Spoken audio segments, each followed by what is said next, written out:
Hello and welcome. Today we're taking a look at the FB Radom Polish Beryl Sling. Now, this is the sling most often seen on these rifles, and while it wasn't the sling on the original first version of the WZ-96, that was just the standard Polish 2-point, like AKM style sling. But to be honest, there's a good reason on their Grot rifles that they went to a more standard 2-point sling configuration. But let's take a look at this guy regardless.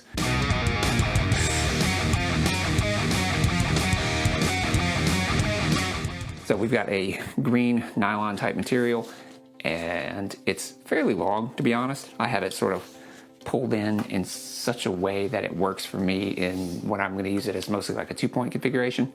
But it pretty securely attaches to the rifle in a couple of different places.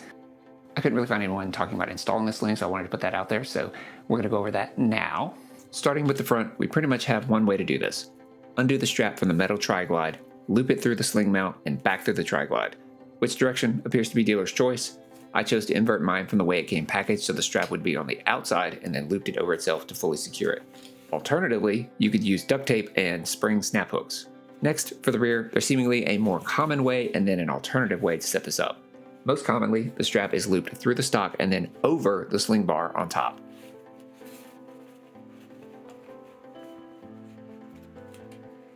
I tried every which way I could to get it around the back of the stock and through the sling bar, but that just doesn't seem possible without setting it up left-handed. And apparently Polish soldiers haven't had much better luck than I did. This is the most common method I've been able to find employed, and it is very straightforward. After getting it situated, I looped it through the tri-glide. I then looped the strap back through the tri-glide to secure it. If you don't, then you end up with even more strap just flopping around.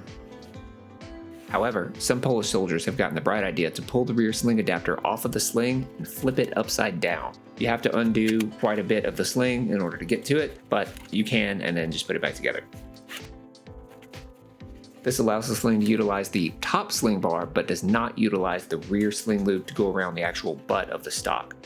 Instead, it loops through the stock and just kind of hangs out.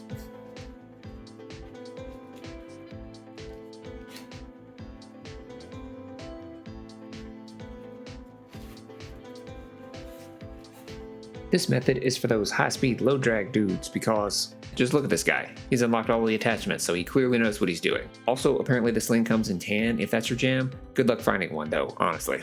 I also tried wrapping the sling adapter around the entire outside of the stock, which was possible, but it does impede the stock adjustment lever.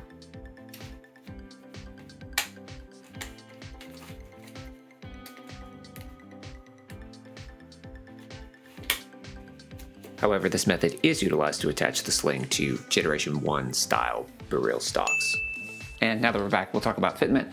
For me personally, this guy, this length, gives me enough that I can do the tactical necklace style, and then I can still move, I can still do what I need to do. But then obviously it works as a just normal 2-point by putting both of the straps around over your shoulder. And in that case, it still works as a 2-point. It's a little harder to get the rifle down into your workspace, but you could always swim out of it. And lastly, of course, you can just use it as a actual 3-point. That's not uncomfortable. It just is a bit more complicated than we've gotten accustomed to with modern slings. The rifle is a little bit far from you in that configuration, especially the way I have it set up. Because like you saw, in the 2-point configuration, it's kind of close to me, but like this, it's kind of far. So I'm trying to split the difference. But with this, I mean, it dangles fine, and then you can do what you need to do. You've got plenty of freedom of movement, which is like the only thing that 3-points, like that was the original whole point of the 3-point.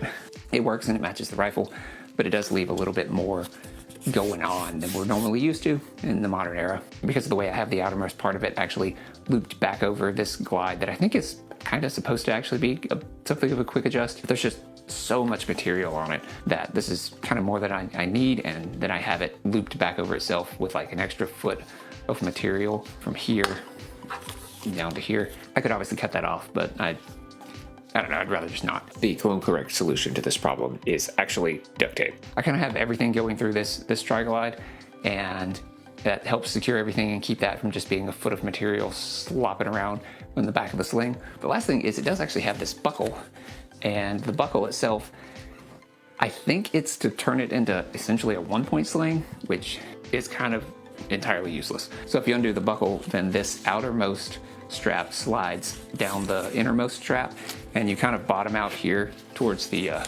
the buttstock, and then you essentially have a 1 point over your shoulder that has some movement, but essentially is a 1 point on the buttstock itself.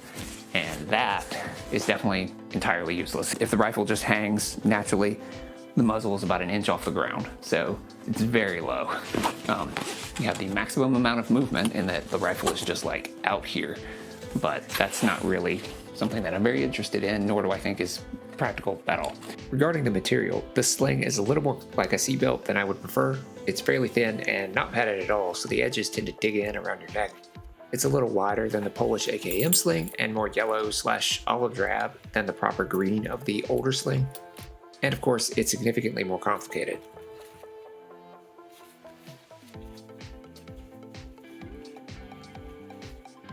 But overall, the sling itself, it's a product of its era, but I think it's fine and it matches the rifle.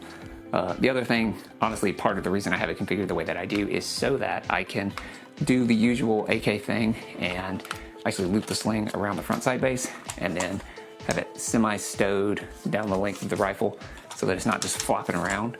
And for me, that works pretty well, and that's how I've got it set up. Lastly, I just want to bask in some of the setups that apparently come about when you hand a typical soldier a rifle and a janky 3-point sling. Starting with this guy, the rear of the sling is set up for a right-handed shooter, but he's looped the front through the handguard retainer as though he's setting the sling up for a left-handed shooter. I can only assume he's ambidextrous and just got confused. This fella has a carabiner in the mix, and I'm honestly just not really sure what he's got going on, but it's something. This guy went all in on the carabiner concept, and it almost looks like he's only using the rear sling adapter and has fully replaced the rest of his sling with a 2-point setup. Next up, we travel to Africa, where it apparently takes 5 minutes for the factory slings to be replaced with random straps just tied to the stock.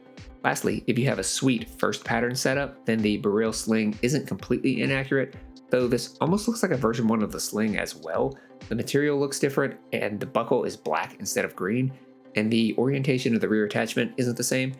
Either way, it's neat, and if you know more about this one in particular, I would actually love to hear about it. Overall, I don't think it's a bad sling. Obviously, it was made specifically for the Beryl, and while it would fit other stuff, I don't know why you would bother putting it on anything. The only reason you would even put it on the Beryl is for the sake of it being more clone correct. But I think it will work fine, and hopefully, if you're interested in one of these, this might give you some idea of what you might be getting into, or if you have a better idea of how to set this up, then definitely let me know down below. So, thank you for tuning in. Hopefully this was interesting, or at least informative. I appreciate your time, and I'll see you next time.